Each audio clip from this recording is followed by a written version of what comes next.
loading. This channel is for entertainment purposes only, not to be taken as legal advice. Welcome back, everybody. It's Thursday. Wow, it is a hot day here in Seattle, and I cannot tell you how quickly it is moving along this week. It's already Thursday. I'm excited for the weekend. Not that I have the day off, but, get to enjoy some time with some family.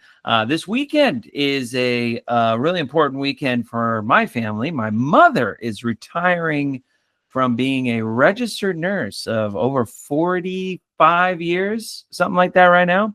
So it's going to be a big time for us to be celebrating all those years that she contributed. I remember my mother, she went and started as a floor nurse and at Swedish Medical in downtown Seattle. And I remember when I was a kid, I was like maybe 13 years old or such. Then she got, she went over to Seattle Pacific University, and she taught as a teacher for nursing school students. And it was a really great deal and a great gig. And I remember my mom like doing studying and, thinking about lesson plans and homework assignments and whatever. And it was a really great gig because the university matched what they were paying her as her wages as a registered nurse. So she's like, wow, that's a great wage and I get to teach. Why not do that? Then they came to her and they were like, well, we want to get you teachers' wages. And I was like, I'm going to go back to the hospital now. But anyways, she went back to the hospital, and my mom really wanted to, was really fascinated by brain surgery and such as that. So then she finally moved up to the operating room, and she's been at the operating room ever since. She is one of the most senior registered nurses in almost all of Swedish Medical, not only as a nurse, but most of the staff. I mean, she's there when they still had pensions, I have a great appreciation for the amount of time that she spent over there. A great inspiration for me to go to nursing school and continue the same thing. I changed career paths obviously later, but no, congratulations to my mother for all the years of service of helping others, and it's great that we're getting there. Okay, so first of all, I want to talk about a really big subject today. But before we begin, go ahead and hit that subscribe button and the notification bell so you don't miss out on all the latest in Creditor Academy updates. Now, I want to start off by saying, in a very somber tone, that we have a really big, influential individual who has passed away just this last week. His name is Ron Gibson. Ron Gibson is really a huge contributor to the truth movement. I got this information a number of days ago, and I had many conversations with Ron Gibson when I first started, or kind of got in the middle of Creditor Academy, and had a number of conversations with him. I mean, the man is so knowledgeable. I mean, he's absolutely knowledgeable. So I want to, in honor of Ron Gibson, is to kind of not only, pay homage to his great amount of work that he has done in this movement, but also to really show the appreciation to him and his family for what he's done, but also to make it publicly known that we got to keep him in our thoughts and prayers. Okay, so Ron Gibson, he's a true hero, and he's an advocate and a man whose faith, this is according to the post on his website here. I want to kind of just read that just really quickly. Ron Gibson, for those of you that don't know, is a man whose faith shaped every step in his remarkable journey. Ron's legacy isn't measured merely by the years he gave, but by the lives he touched. Countless individuals who found hope, help, and courage to stand up for what is right. Just because Ron showed up for them in his honorable and vigilant manner. The gratitude, love, and respect we carry for him Those are the seeds he planted, and they will continue to grow. Ron spent more than half a century immersed in constitutional law in the pursuit of justice. He built the AMG Land Patent Assistance Program, not as a monument to himself, but as a living, breathing way to serve us all, ensuring that the hard-earned wisdom of his 50-plus year career could reach far beyond the limits of his own technical skills, time, and energy. Ron, along with his family, want that mission to endure. The vision for AMG is not just to perpetuate Ron's teachings, but to keep alive his passion for our guidance, our education, and our empowerment. Yet Ron would be the first to tell you that his true legacy wasn't his legal battles, nor even his victories won through AMG. What matters most to him is they longed to be remembered for what his was his faith, and it was the foundation beneath everything that he did. The force that kept him moving through adversity, and the quiet strength that made him a beacon for so many. So when we remember Ron, let's remember the man who championed land rights out of love for his country, but even more so, the man whose faith compelled him to serve, to preserve, and to uplift everyone around him. Thank you, Ron, for showing us what it means to lead with honor, conviction, and compassion, with full hearts and the deepest respect. We honor you, sir, not only by remembering your work, but by carrying it on just as you intended for us to do. You will be dearly missed, but your faith, your courage, and your example will live on through us whose lives you touched and changed. So I wanted to say that, a little, great guy, absolutely great guy. Very knowledgeable in what he had to say. So, yeah, and I know a lot of you know him as well. So today I wanted to kind of touch on land patents, its importance, and what Ron's staple has done to change. So I wanted to go over some of his works, and then also kind of tell about my personal interactions with him. And I'll start with the latter. I met Ron Gibson about halfway. I was maybe like 4 or 5 months into Creditor Academy of last year. And I was interested in land patents, allodial titles, and such. I came across an individual within my organization that had quite a few land patents and allodial titles in his possession. And we were talking about monetization, QSIP numbers, and so on. Then I was introduced to the man, the legend himself. We got into a group call, my team and his team. And he got to share some of the things and projects that he was working on.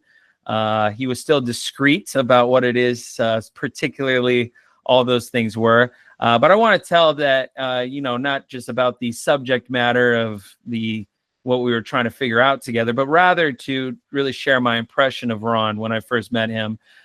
He is a very poised and passionate man. Let me tell you, he gets straight to the point. He is a Vietnam veteran. Yeah, it was Vietnam, if I'm not mistaken. Yeah, and he was with the Marines, and once Marine, always a Marine, right? Like they say, Semper Fi.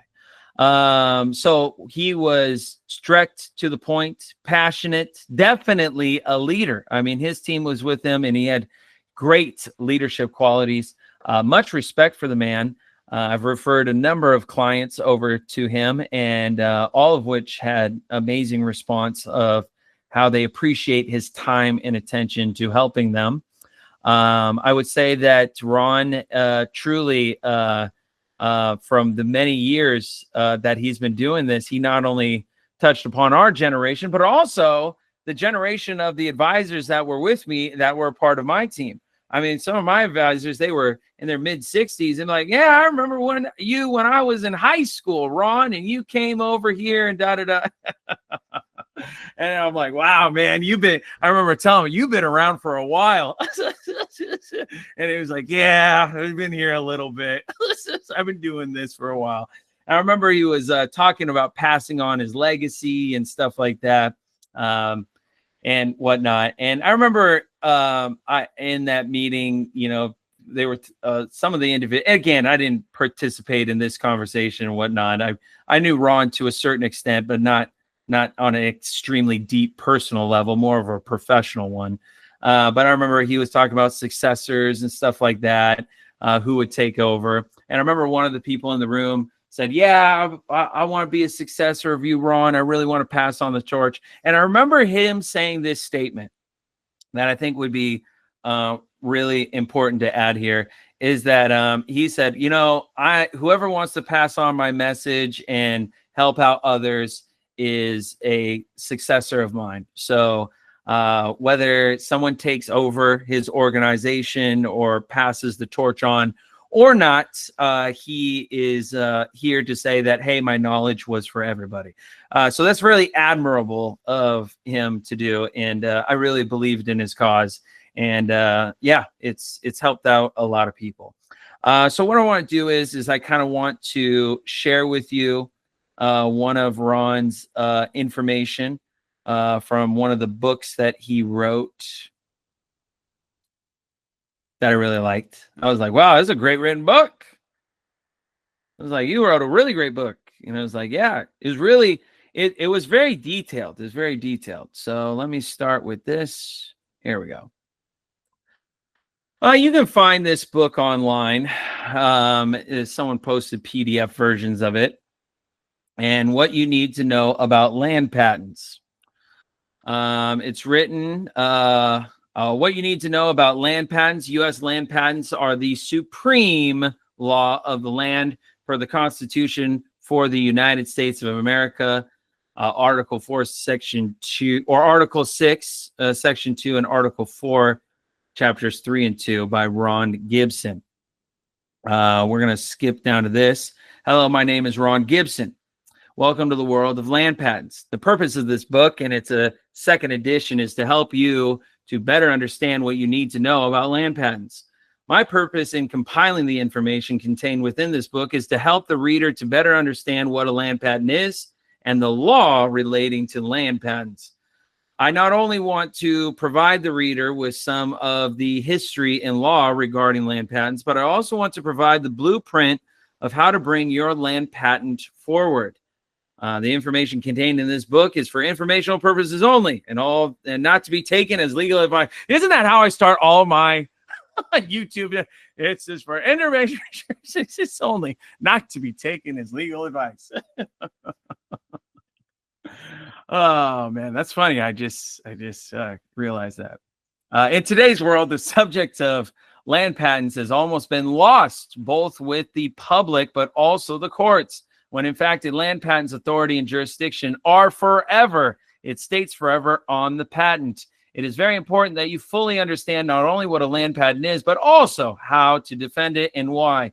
The right of land ownership comes from the Bible, Genesis chapter 28, verse 13, 14, 15, and Genesis 47, and other references in the Bible as well. It states a land patent is known in law as letters patent, and usually issues to the original grantee and to their heirs and assigns forever. The patent stands as evidence of the supreme title to the land because it secures that all evidence of title existent before its issue date was reviewed by the sovereign authority under which it was sealed, and was so sealed as irrefutable. Thus, in law, the land patent itself so becomes the title to the land defined within its four corners.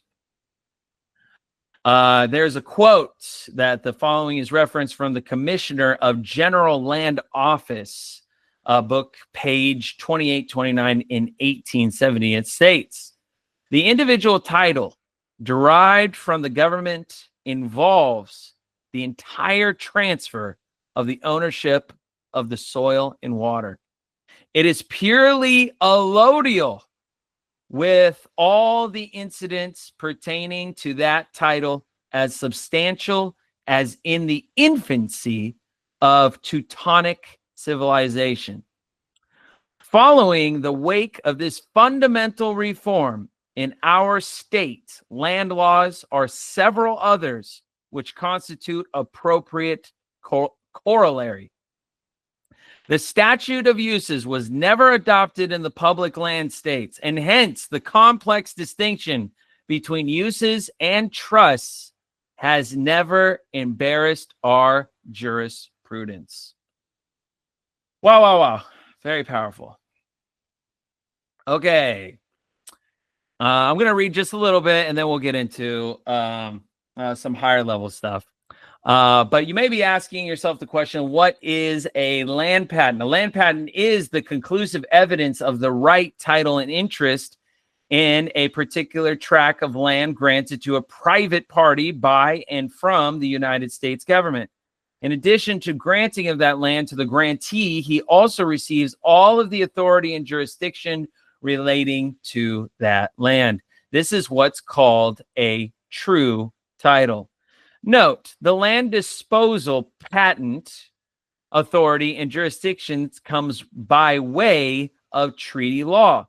Your land comes to you from the treaty through your land patent. This is critical. The courts are uphold the treaty, making your patent a statutory limitation throughout the land.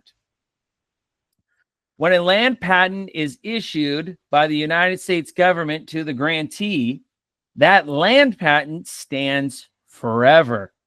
That is why on every land patent issued, it states, and I don't know why that. Why is this? Oh, there you go. Sorry. I guess that was my dude. I don't know why that happened.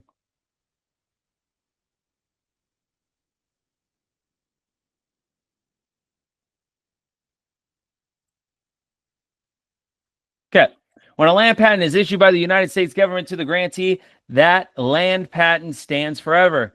That is why on every land patent issued, it states to their heirs and assigns forever.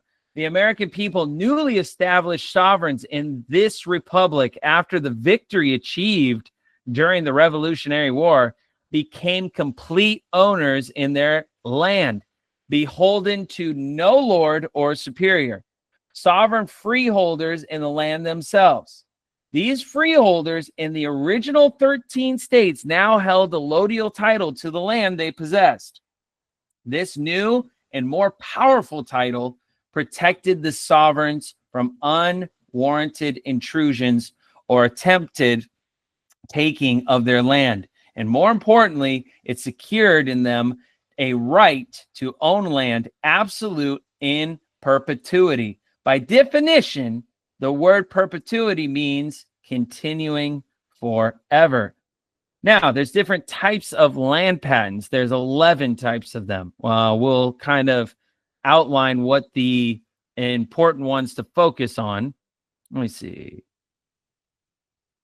Okay, so let's focus on this one, a mineral patent. The General Mining Law of 1872 defined mineral lands as a parcel of land containing valuable minerals in its soil and rocks. There were three kinds of mining claims: a lode claim patent, a placer claim patent, and a mill site patent. So this contained gold and silver. This contained minerals. And then this one was the land that did not contain valuable minerals, but upon up to 5 acres of public land may be claimed for the purpose of processing minerals. When I was speaking with Ron, well, this subject came up, is that you want to own the soil that is underneath your feet, okay? There's also a private land claim patent, a claim based on the assertion that the claimant or its predecessors in interest derived his right while the land was under dominion of a foreign government. Okay, who's the foreign government? That's the for-profit banking cartel. And okay. Homestead patent was required to do mineral examination within the boundaries being claimed for. So I want you to, all right, so let me stop sharing screen here and let me go on to a different subject or a same subject. Let me give you some input on this. So I want you to imagine, Paul Michael, okay, a land patent sounds like exactly that. It's the title or the allodial title to the soil that is under your feet. But Paul Michael, I own the house and the house is owned by the bank. How does the allodial title land patent deal with that? Even though I own the land, I still don't own the house that is built upon the land.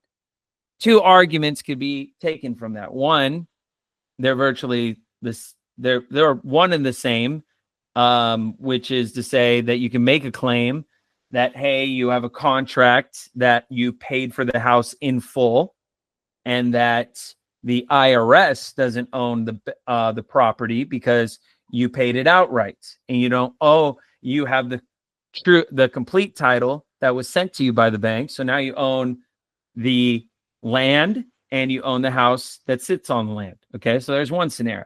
Now let's take another scenario, which is the stalemate scenario. Hey, get off this land. I own the land. Well, you don't own the house. Get out of the house. Well, you can't kick me off my land. Right. So, but we can kick you out of the house. Right. But I'm going to stay on my land, but I'm going to stay on it, inside of this house. Interesting. So we can't remove you from your land because wherever you stand inside the house, it's on your land. So it ends up being a stalemate, right? Can't remove you, can't take, and then you can't, unless you move the house, I guess. Get a big old truck and just lift the whole thing and bring it off of the land in general, right? So anyways, it's a good book. It goes into a lot of detail. The kind of high level of getting a land patent or a allodial title, just like we do with status correction here at Creditor Academy, is a lot of public notification. You got to go through the Bureau of Land Management. You got to look up the original land patent. So you're going like all the way back to the late 1800s in a lot of cases. You're going to find that. You're going to get a copy of it. You're going to do public postings at the mail and you're going to put it on the public record. You're going to go to USPS and put a notice there. You're going to put it inside the newspaper and do all that. And yeah, you can also and then after you get the allodial title and go through all of that, then you can utilize it to try to use as a defense for foreclosures or anything like that. So me personally, I did not go that deep with it. I went and saw the process that a lot of other individuals have gone through.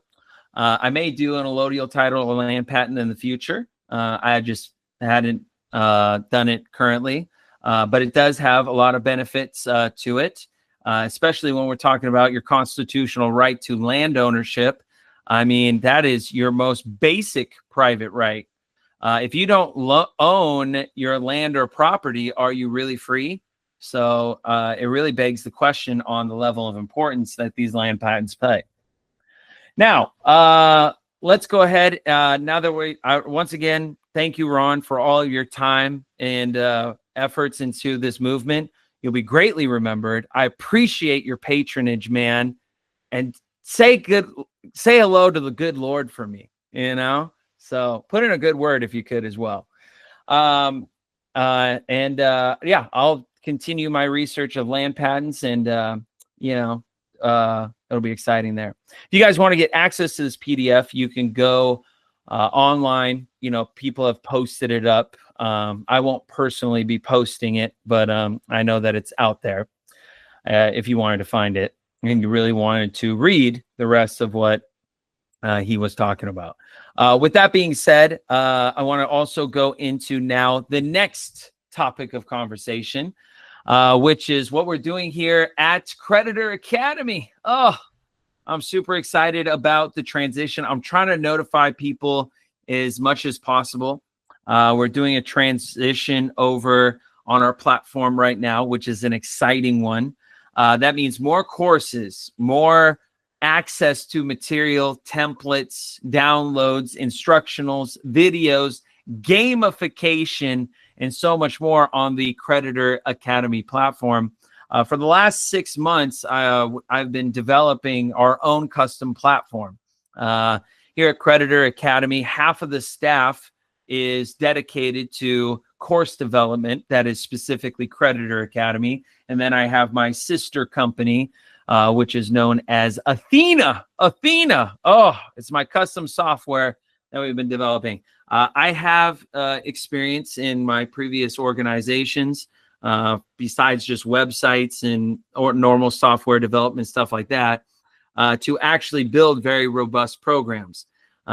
This particular program that we built through Athena is actually to exemplify and help make even better the teachings that we're trying to do here at Creditor Academy. Improved modules, automations, artificial intelligence, and so much more. It takes a lot to develop code like this. That's why half of the 85 staff is actually dedicated to what I call the Athena project. The Athena project has been working on for 6 months. We're doing our first integration of all masterclass members over to the Athena platform. And let me tell you, this is a game-changing platform. I know that a lot of you may be wondering, like, Paul Michael, I thought you were just a teacher, man, and you're just a YouTuber. Oh, man. Dude, I've done a lot before I came onto YouTube, dude. Like, I did a lot of stuff. And I am telling you, when it comes to software development and me selecting a team and a vision to get behind it, I'm a pro. I know exactly what I'm doing. And so does my team, because in order to really build a great software, you need great vision. And let me tell you, with the introduction of artificial intelligence and writing software code, I remember having my teams, and I had so many software developers, and we didn't have AI. We had to do all custom code writing in each sentence and each paragraphs. And now that we have AI to assist, I mean, we're just ripping through it. I mean, I can bring this platform beyond what anybody can imagine. And the great thing is I didn't just pair this AI tools to build software code and then just give it to anybody. I gave it to software engineers and AI developers specifically. So not only do they know how to read the software code themselves that the AI is creating, but they can instruct it way better than anyone else. And let me tell you, this is the time, this is like the gold rush of our age, is to develop software right now. I'm telling you, right now is the time to develop software. I was speaking with a really good friend of mine who's a principal engineer over at Microsoft, and I was having a discussion about this, and I said, hey, you know, how important is artificial intelligence as it relates to software development? And he's like, dude, as soon as I saw it, if I don't get on board with this, I'm going to get laid off. And it's true. Microsoft laid off almost 30% of its staff because of AI automation. And if you really want to be ahead of the game, you have to immerse yourself with AI. Microsoft, Google, and all of them, Facebook even, they're utilizing AI to improve their platforms. But you know what's shocking to me is so many other software companies are using AI like a toy.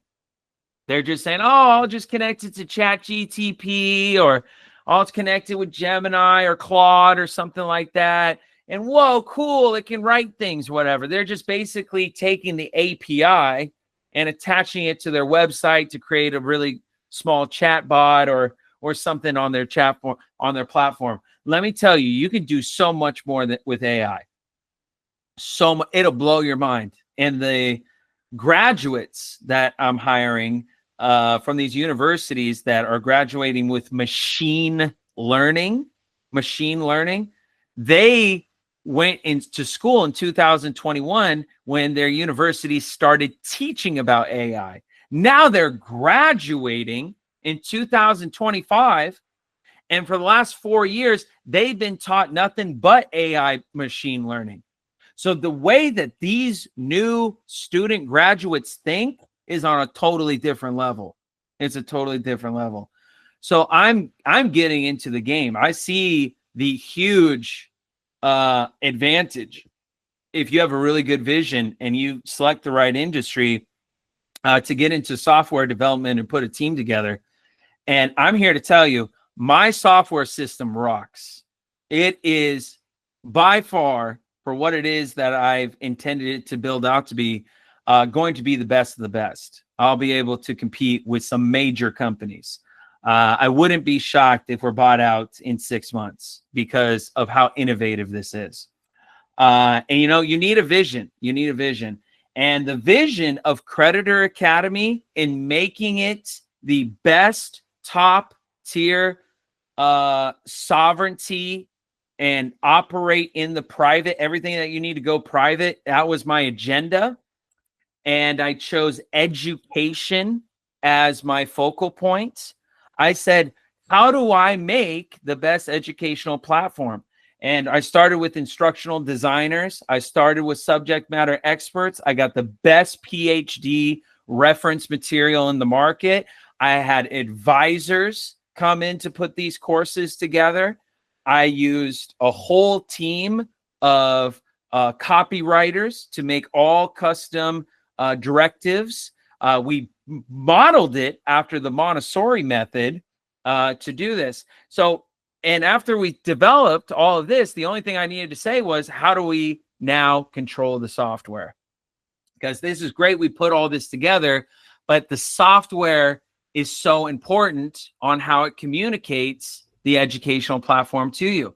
And if I don't own the software, or if I didn't create it, then I'm a slave to somebody else's vision. And I have to bring my vision and fit it into their software box. And I was not going to do that. And so I saw a huge opportunity. I said, wow, well, then it's the gold rush of software development and having new tools. So I'm going to jump right into it. I want the same for you guys. If you guys want to learn about how to develop your own software, you want to talk to our software team, come join us at Creditor Academy. I really am so passionate and believe so much that we are all heading towards California for the gold rush. It really is. And if you can think of an app, if you can think of a tool, if you can think of a software, if you can think of a website idea, if you can think of something that automates something to make someone's life easier, if you can think of, a service that can be provided to the world that would absolutely change it, now is the time to do it. I'm going to give you guys an example. AI is so advanced for my coders in putting stuff together. We can make an entire Uber or DoorDash app in just a few months. It is that advanced. Uber and DoorDash took years to put their platform together and do beta testing and all of that. It's like having 100 full-time staff of coders all on one platform. The capabilities are endless, and it changes your code in as little as 15 minutes or maybe an hour if it's really complex, and it spits you out a report. And then you can literally ask the AI, how can I make this smarter? How can I make this more user-friendly? How can I help benefit my clients better? And how can what is not being offered in the industry that makes this unique? And it will build out the code, man. It'll spit it out to you. You got a working model. I built a video game in a day. In a day. It's so effective. And I just say, take Python code, grab from this little code over here, do this. I want the game to operate like that and whatnot. And then what did I ended up doing? What I ended up doing is I took that game code with me and my team, and I said, you know what? This is a really fun game. I think this is a very powerful game. And what we should do with it is we should put it on the Creditor Academy website. So that's what we did. we took the game that we developed. Here you go. And we put it on the homepage of our website. And I gave it a name. It's called Creditor Football. It's called Creditor Football. And it's a real game. It's ready and it's live right now. Creditor Football. Learn the game, win your freedom. Play your way through the basics of personal and business finance in an NFL-style game. Answer right, gain yards, win courses, level up. And hit play now. Yeah, it's just hit play now. I developed this in no time. Dude, if I can, just by me playing with this with my team for a little bit longer, I don't even know. Maybe it'll be the next Madden. I don't know. I don't want to copyright anything there. But it's just so phenomenal what you can do. It's just, you're limitless. And I'm doing it all in the private. I'm taking my business trust. I'm taking my business trust to open up a business checking account. I'm optimizing my private business profile. And what I did is I combined it with this.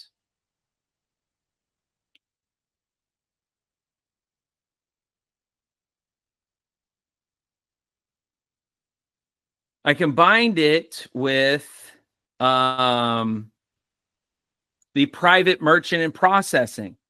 So we take the private entities, which is the private business trust or the private membership associations.